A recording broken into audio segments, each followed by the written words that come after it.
Салам барыңа. Кыргыз тили сабагыбыз башталды. 9-сабак. Келе кой, кыргызча үйрөтөйүн. Силер менен Гүлзада Кенжебаевна эжекеңер. Биз албетте Фейсбукта, Инстаграмда жана WhatsApp'та жолугушабыз.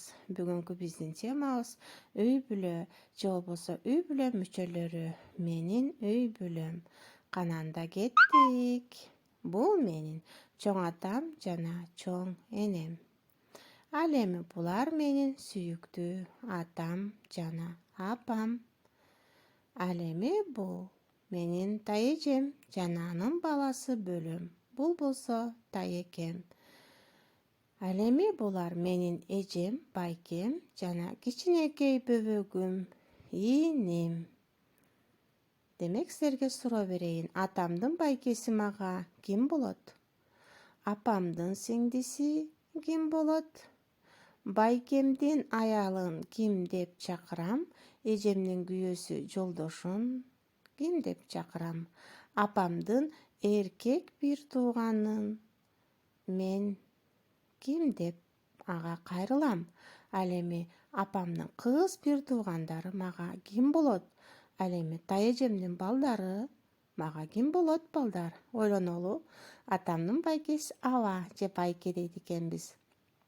Апамдын сиңдиси тайэже, байкемдин аялы жеңе, эжемдин күйөөсү жезде, апамдын эркек бир тууганы тайэке, апамдын кыз бир тууганы тайэже.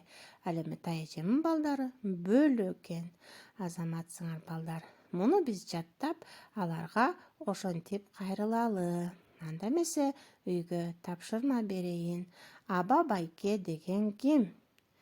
Жаналардын аттарын айткыла. Сенин жеңең барбы? Сенин бөлөң барбы?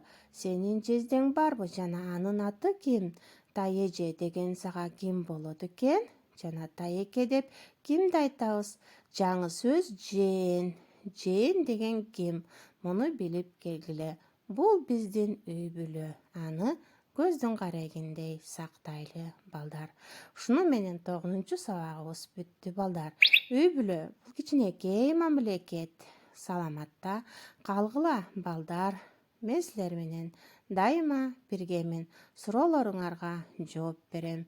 Биз Инстаграмда, WhatsApp'та жана Фейсбукта дагы кездешип сабактарды өтөбүз.